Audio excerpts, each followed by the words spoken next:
자, 영상편지 21편, 앞 시간에 이어서, 하나님이 악도 사용하는가, 이런 거에 대해서 좀 더 이야기를 연결해 보겠습니다. 자, 하나님을 왜 우리가 하나님을 모르는 것이 죄인가라고 이야기한 이유는 하나님이 우리를 이 땅에 보낸 목적이 분명히 있고 그분이 그런 목적 하에서 우리를 지어서 이 땅에 보냈습니다. 우리 한번 생각해 보세요. 우리의 어떤 각 부부를 통해서 우리가 자녀를 이렇게 산출하는데, 우리 부부가 어떤 하나님의 어떤 하나의 어떤 자녀 산출의 어떤 도구로 쓰임이 받은 것이지, 우리 인간의 능력이 얼마나 커서 그 기묘한 사람을 만들 수 있습니까? 그거 우리 능력 아니지 않습니까? 그죠?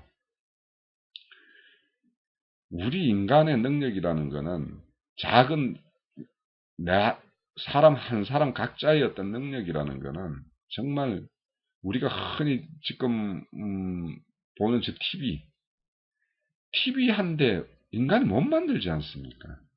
그런데 수많은 사람들의 어떤 지혜가 모이면 이제 저는 이제 TV를 만들기는 해요.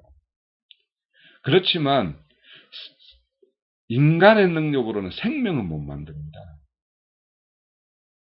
인간들이 요즘에 그 복제 기술이 어떻게 되고 배아 기술이 어떻게 돼서 이제 이렇게 뭔가를 막 이렇게 할 수 있는 것 같지만 그것도 인간의 지혜입니까? 이미 그런 어떤 그 세포 속에 어떤 그 놀라운 어떤 그런 지혜가 거기에 이미 하나님에 의해서 부여된 걸 인간이 그걸 발견해 가지고 하나님이 하시는 일을 흉내내고 있는 거죠, 사실은. 그렇습니다. 그래서 하나님을 모르는 것이 죄가 되는 이유는 우리가 이 땅에 보낸 것, 나를 통해서 또 산출된 우리 자녀들이 그 자녀들을 어떻게 이끌 것인가, 이런 거에 대해서 우리가 이제 좀 하나님을 알게 되면 그런 거에 대해서도 많은 생각을 하게 되고, 물론 자녀들의 어떤 그 믿음 생활을 부모가 어떻게 강제할 수는 없습니다. 그렇지만 우리가 이제 소원을 두고 있죠. 이제 하나님을 아는 저희들 같은 경우는 우리 혜림이, 혜창이, 혜진이가 신앙생활을 참 잘했으면 좋겠다라는 이거보다 더 큰 소망은 없습니다.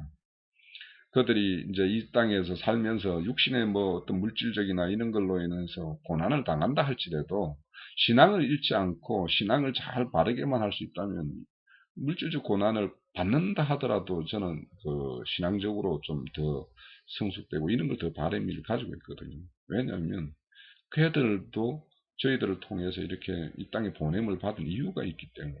그래서 그들을 이제 믿음으로 좀 이끌기를 원하는 어떤 마음은 있습니다만 저희 새 아이들도 신앙생활을 잘 못합니다. 그거는 앞으로 시간을 두고 또 이렇게 우리가 그렇게 이끌어야 될 부분입니다. 그래서 이제 하나님을 모르는 것이 이제 죄라 그러는데, 이 죄는 뭐냐면요, 하나님이 보시기에도 악한 것이 있어요. 뭐냐면 가장 하나님이 악하게 보는 것은 뭐냐면 하나님 자신을 우리 사람에게 하나님 자신을 계시해서 잘 알게 하는 것이 하나님 뜻인데, 하나님을 사람 앞에서 가리는 역할을 하는 이것은 하나님 보기에도 악한 거예요. 그래서 이거는 뭐냐면 하나님이 그 사함을 받을 죄가 있고 사함을 못 받을 죄가 있다라고 하는데, 하나님을 가리는 죄는 사함을 못 받는 죄입니다. 우리가 어디에서 조그마한 인간적인 어떤 연약함에 의해서 뭔가 저지르는 어떤 이런 죄는 하나님께서 우리가 회개하고 돌이키면 그거는 금방 합니다. 그런데 하나님의 영광을 가리는 하는 것, 이런 것들은 하나님께서 절대 용서할 수 없는 어떤 그런 죄가 돼요. 자, 뱀에 의해서 우리가 이제 사람이 이제 이 뱀이라는 악이 활동함으로 인해 가지고 우리 인류에게 이제 죄가 이제 들어왔어요. 죄의 정상은 제일 첫 번째 나왔던 것이 뭐냐면 수치심이고 부끄러움이었죠. 그리고는 이제 두려워하는 거였고, 그래서 이제 나무 뒤에 숨었고, 그죠? 하나님의 음성을 부를 때. 그리고 이제 핑계를 대죠. 제가 막 이렇게 사과를 이렇게 줘서 먹었습니다. 이렇게 이야기하고 핑계를 대죠.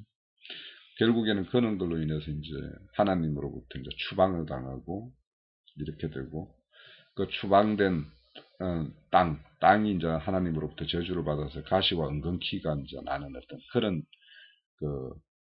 이 최초 지어졌을 때의 어떤 그런 그 생태계가 아니고 가시와 은근키가 나죠. 그래서 이제 그 밭 네 종류 중에서 가시덩굴이 막 이렇게 은근키가 많은 밭이 나옵니다. 이제 그때 가서 말씀 나누기도 하고. 그리고 이제 출산의 고통이 있게 되고, 그죠. 그리고는 이제 가장 이제 비극으로 가는 게 뭐냐면 가족의 갈등. 그래서 마침내 살인 사건이 일어납니다. 가인과 아벨의 어떤 살인 사건. 이런 것들이 뭐냐면 다 죄의 정상이에요. 그래서 이제 이 세상에 보면은 창조주의 선하고 기쁜 뜻으로 지었지만 그 하나님의 뜻에 대적하는 것들이 이제 등장을 해요. 그러니까 이제 뱀의 후손이 있고 여자의 후손이 등장을 합니다. 왜 하나님이 그냥 뱀의 후손들을 그냥 완전히 멸하지 않고 여자의 후손들만 이렇게 두면 될 텐데 왜 뱀의 후손들을 이렇게 이 땅에다가 이렇게 놓아 놓을까? 그래서 결국에는 뭐냐면 우리가 여자의 후손이거든요. 여자의 후손으로 이제 예수 그리스도가 왔죠. 그 예수 그리스도에 우리는 속한 자들이거든요. 그 자들을 여자의 후손이라 그러고, 또 이제 뱀의 후손은 이제 그래서 이제 그 가인과 아벨이 있을 때 아벨처럼 아벨은 우선, 그래서 아벨이 죽음으로 인해서 이제 셋의 그 아담 부부가 이제 셋을 얻게 되죠. 그래서 우리는 그런 어떤 죽음으로 인해서 다시 하나님으로부터 부여받는 생명. 그러니까 우리의 옛생명이 다 죽고 이제 새 생명으로 살아난 우리들, 이런 사람들은 이제 여자의 후손이라고 해요. 그러니까 여자의 후손과 이제 뱀의 후손이 이 세상은 이제 함께 살아갑니다. 아까 밭 이야기할 때 그 하나님의 씨와 가라지 씨가 이제 동시에 한 밭에서 자라듯이. 그렇게 이제 왜 이렇게 이제 하나님을 하시느냐? 그거는 앞서 말씀드린 대로 계시록에 가면 이기는 자에게 하나님이 풍성한 상을 준다라고 하는 것이 있죠. 그래서 이길 거리를 만들어 주시는 거예요. 그걸로 인해서 우리가 시험과 고통을 당합니다. 그 시험과 고통을 이겨내는 그 자가 이기는 자가 되는데, 그래서 이제 그런 자에게 상급을 주는 거죠. 그래서 이거는 뭐냐면 토기장이가 이제 토기를 구울 때 정말 어떤 작품이 나와서 이건 진상품으로 해서 왕에게 올려질 어떤 그런 진상품이 나오기도 하고, 전혀 쓸모없어서 그냥 폐기시키는 것도 나오지 않습니까? 그러니까 이 두 가지가 바로 이제 생명 계대를 이루는데, 여자의 후손으로 갈 것이냐, 뱀의 후손으로 갈 것이냐, 이거는 뭐냐면 하나님의 진상품으로 쓰임을 받을 것이냐, 아니면은 폐기될 그런 걸로 갈 거냐, 이거와 관련이 이제 맥이 딱 연결되어 있죠. 그런데 이제 하나님의 어떤 속생명의 사람은 이 극과 이제 우리 일반의 눈, 영의 눈이 아닌 세상적인 어떤 그런 눈으로 보게 되면 전혀 다른 걸로 이제 이렇게 나타나요. 그러니까 뭐냐면 세상적인 눈으로 보면 세상에서 이 땅에서 가장 칭찬받는 게 뭐냐면 자수성가입니다. 그렇죠? 스스로 막 이렇게. 그런데 하나님의 어떤 영적인 생명에서는 자수성가를 하나님은 가장 미워해요. 그래서 성경에 보면 이제 그 창세기 6장에 보면 네피림이라고 등장하죠. 이 네피림들이 뭐냐면 하나님의 사람들이 땅의 사람들과 이렇게 뭐냐면 서로 섞여서 이제 자녀를 낳는 것이 이제 네피림인데, 이거는 뭐냐면요, 땅의 성분과 하늘의 성분을 인간 스스로가 섞는 거예요. 아까 제가 읽었던 거는 에베소서 1장 10절에 하늘의 것이나 땅의 것이 그리스도 안에서 통일을 한다라는 거. 그러니까 그거는 뭐냐면 그리스도께서 그렇게 다 땅의 것과 하늘의 것을 혼합해서 다 선한 뜻으로 이렇게 다 이렇게 맺어주는 건데, 여기에서 이 네피림은 인간 스스로가 하늘의 성분과 땅의 성분을 막 자기가 섞는 거예요.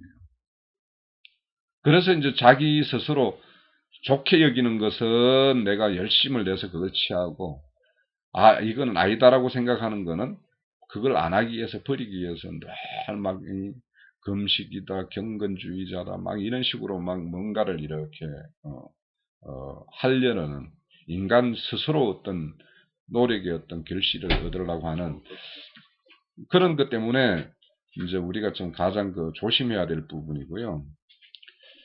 그래서 이제 그래서 그렇게 나온 것들, 하늘의 성분과 땅의 성분을 인간 스스로가 만들어낸 것이 이제 우리가 네피림인데, 이것이 바로 뭐냐면 종교인입니다. 그래서 이제 이런 종교인은 그 신뢰를 우리가 이제 흔히 이제 이런 말을 하죠. 성경에 나오는 말인데, 두 씨를 한 밭에 심지 마라. 또 뭐냐면 두 종류의 실로 한 옷을 짜지 마라. 이런 말. 또 뭐냐면 새 포도주는 새 부대에 넣어라. 이런 말이 뭐냐면 썩지 말아라는 거예요. 우리 인간 스스로가 하나님께서 스스로 해석을 다 해주고 했을 때에는 이것이 뭐냐면 하늘의 성분은 하늘의 성분이고 땅의 성분이 하늘의 성분으로 그냥 바뀌어버려요. 그래서 이제 이 종교인인 이 네피림들과 그리스도 안에서 모든 것이 이루어지기를 소망하는 우리 신앙인의 그 노선은 근본적으로 이제 가는 길이 달라져 버려요. 자, 그러면 홍수 심판이 있죠. 그런 이 네피림들이 이 땅에 세상에 그냥 가득해가지고 악이 강령할 때, 그때 이제 하나님께서 이제 홍수 심판을 합니다. 그죠? 그런데 이제 홍수 심판은 어떤 자의 심판이냐? 바로 종교인들에 대한 심판이에요.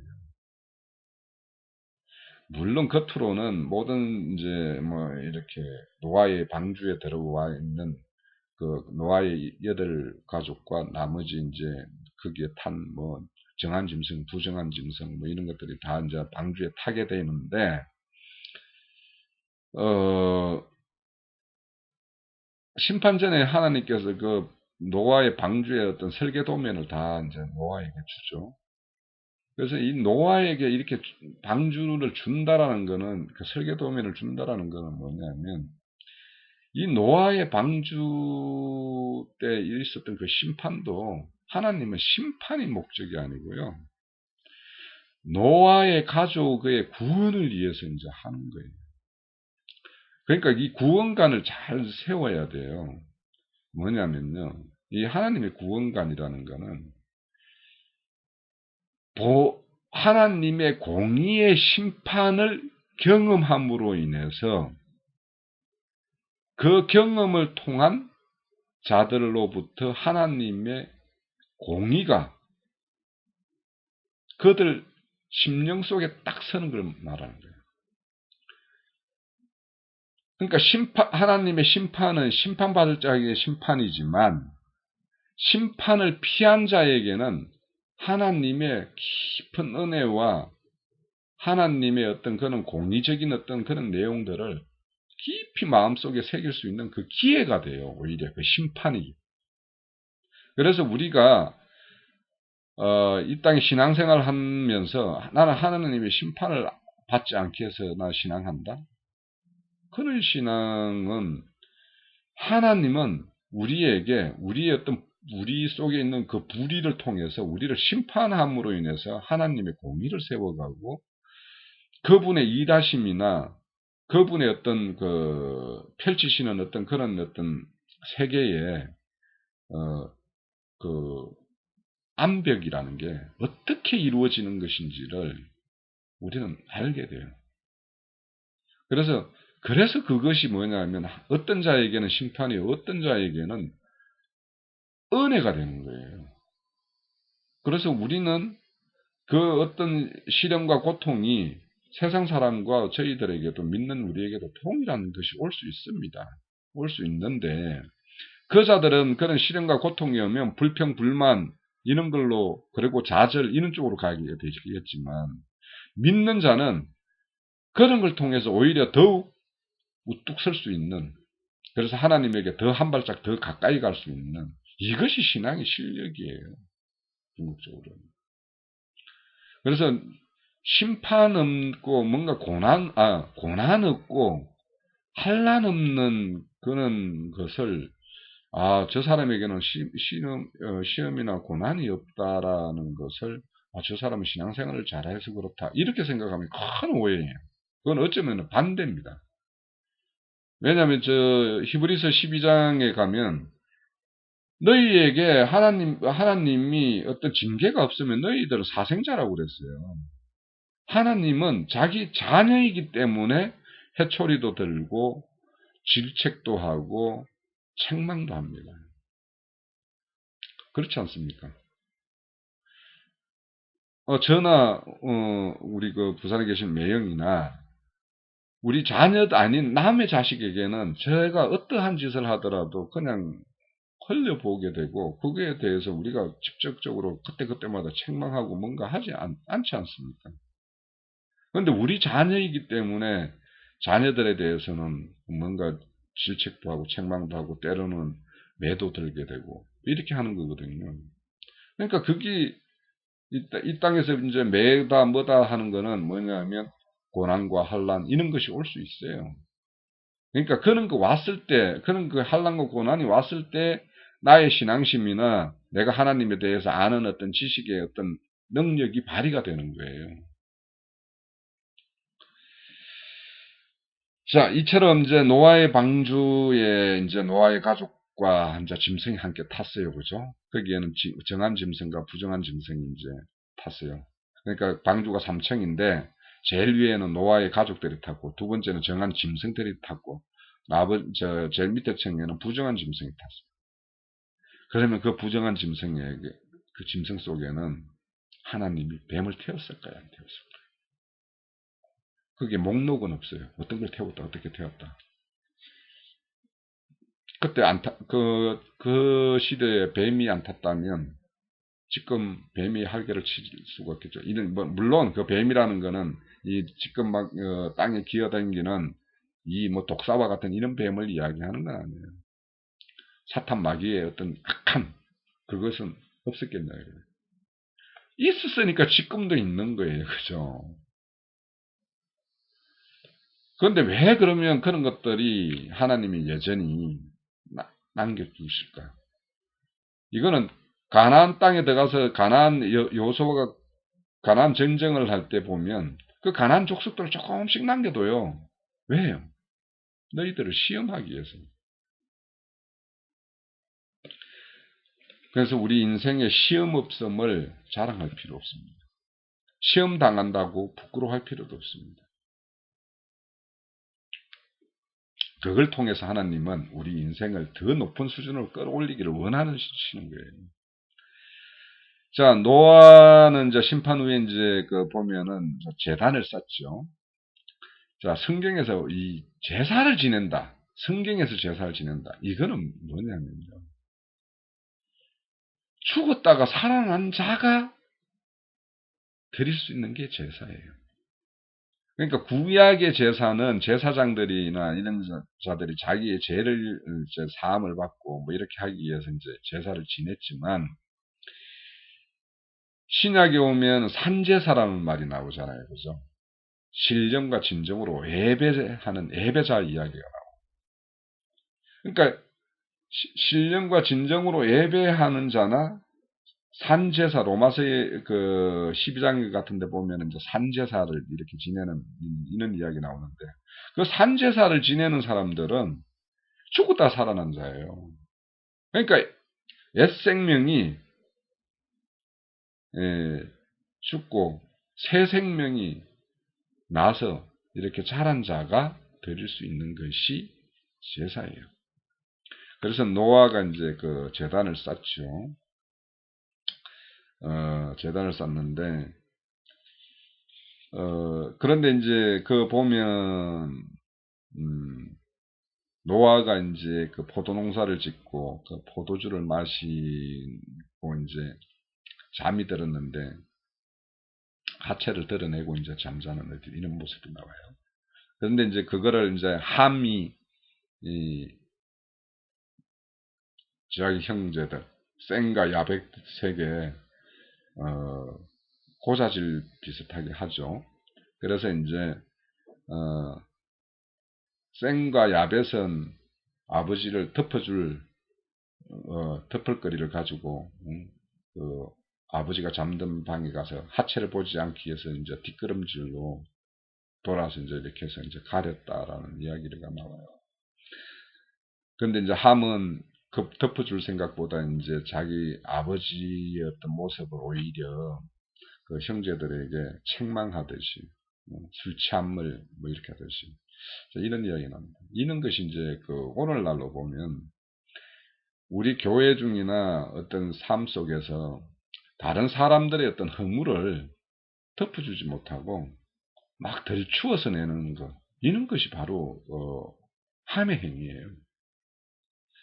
그래서 우리 인생들은 다 연약하기 때문에 어떤 부족을 늘 느끼며 삽니다. 그리고 그런 걸 저지르고 살아요.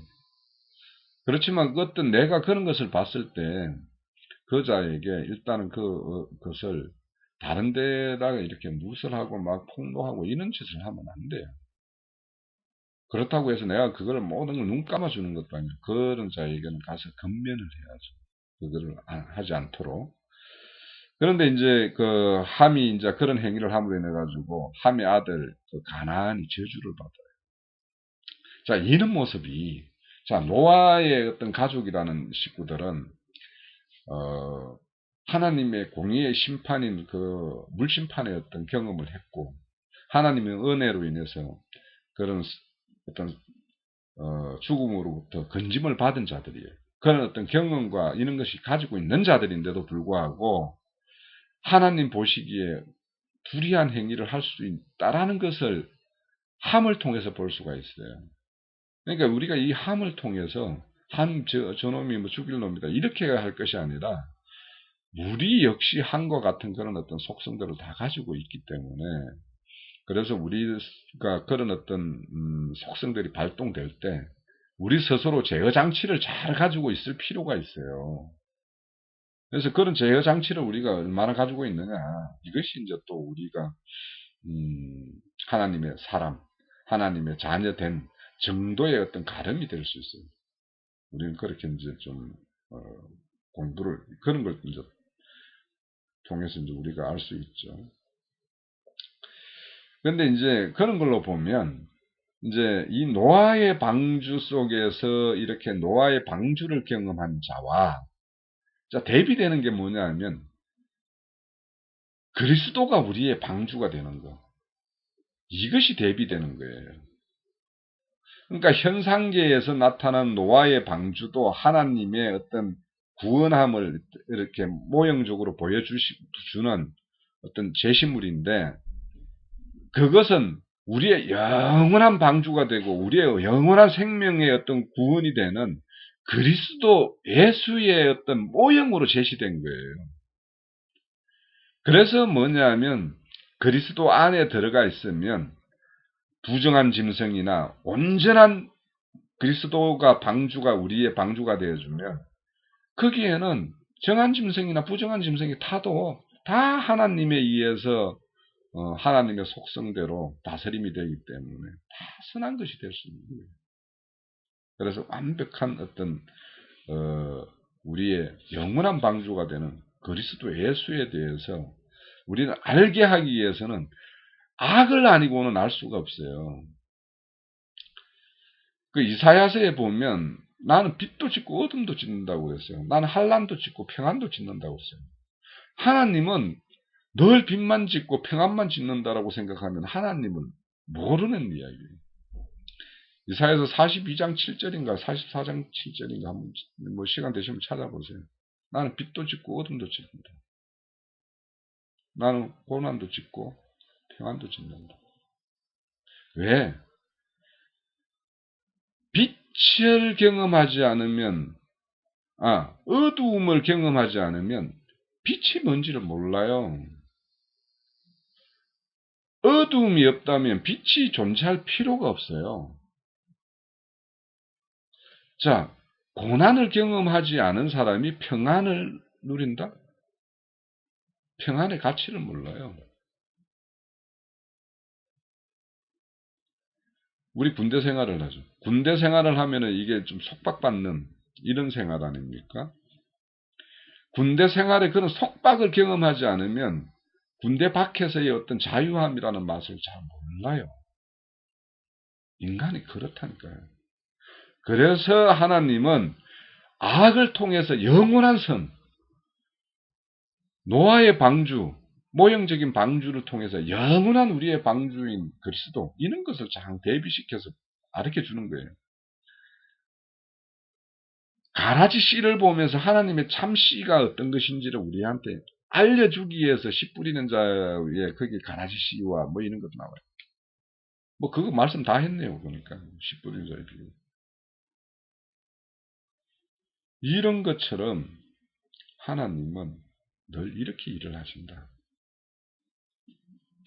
자, 아브라함의 어떤 그 부름을 한번 생각해 봅시다. 지금 이제 창세기를 이제 이렇게 쭉 한번 연결시켜서 이제 이런 이야기를 연결해 가고 있는 중입니다.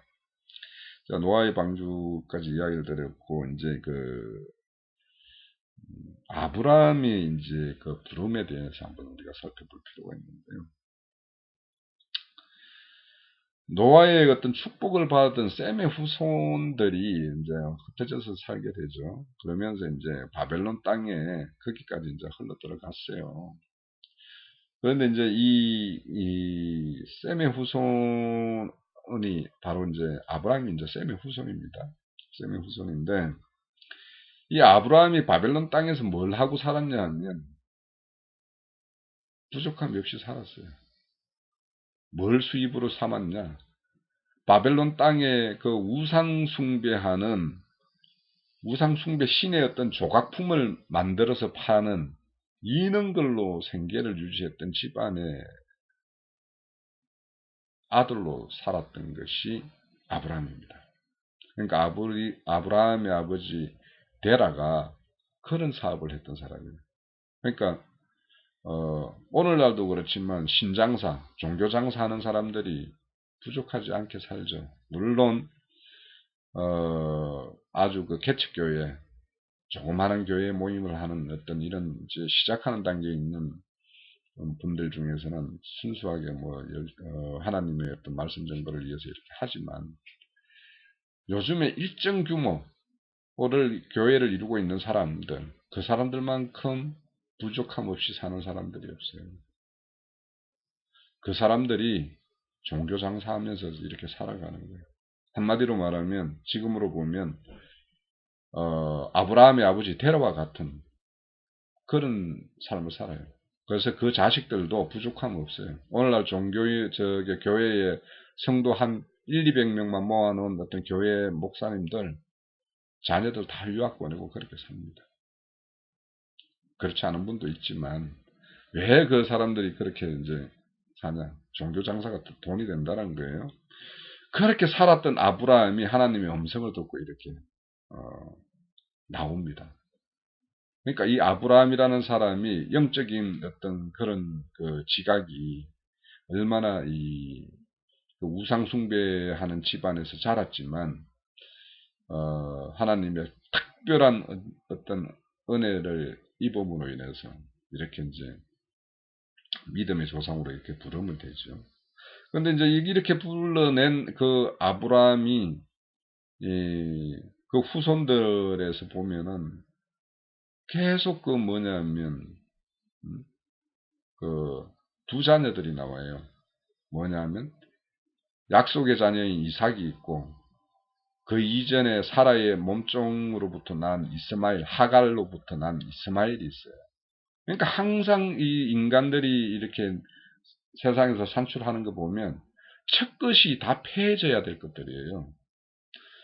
그 이스마엘 같은 경우는 이제 사라가 인태치 못하니까 그 인간적인 생각으로 어떤 후손을 보기 위해서 몸종인 하갈을 이렇게 이제 그 아브라함에게 이제 침실에 들어가게 해가지고 얻은 것이 이제 이스마엘 아닙니까? 그런 것처럼 이제 이스마엘이 이제 그렇게 얻어졌는데 이 이스마엘을 패하고 나중에 이제 약속의 자녀인 이삭이 이제 그 자리를 그 아브라함의 대를 이어가는 거예요. 그러니까 이 노선이 계속 이어집니다. 이삭이 아들을 낳는데 누구를 낳죠? 장자인 에서와 차자인 야곱을 낳죠. 그런데 이 둘이가 또 싸워요. 그죠? 그런데 이제 장자인 에서가 될 사람이 되고 하나님의 사람으로는 야곱이 세워져요. 둘째가 세워져요.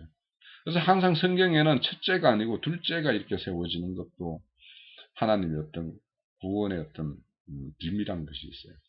그래서 우리가 첫 생명, 우리가 육신의 어떤 생명, 이런 것들이 우리 옛사람의 어떤 성분들이 다 패해져야지 우리 속사람, 다시 살게 된 그 속사람이 하나님은 사랑하고 그 자가 하나님을 온전히 따를 수가 있어요. 그래서 우리가 이제 늘 이렇게 이제 그 하나님이 일하시는 걸 한번 볼 수가 있고요. 그런데 이제 그러니까 아브라함이 이렇게 이제 불러서 하나님의 어떤 특별한 아브라함에게 약속을 해요. 그러니까 아브라함은 하나님의 약속을 받은 자하고 약속의 자녀예요. 그런데 그 후손들 속에서는 또 하나님의 노선을 가는 자가 있고 그 반대로 가는 자가 이렇게 반드시 생겨요. 이것이 피조물의 한계예요. 우리는 그래서 어, 하나님의 일하심에 있어서 음, 왜 이렇게 어, 뱀의 후손과 여자의 후손을 이렇게 이야기하시면서 그걸 역사상에 정말 여자의 후손의 길을 가는 길과 뱀의 후손의 길을 가는 이 두 노선을 늘 대비시켜서 서로 이 역사 공간 속에서 전쟁을 하게 만들까. 그냥 그 뱀의 어떤 속한 자들은 그냥 멸하면 될 거 아닙니까?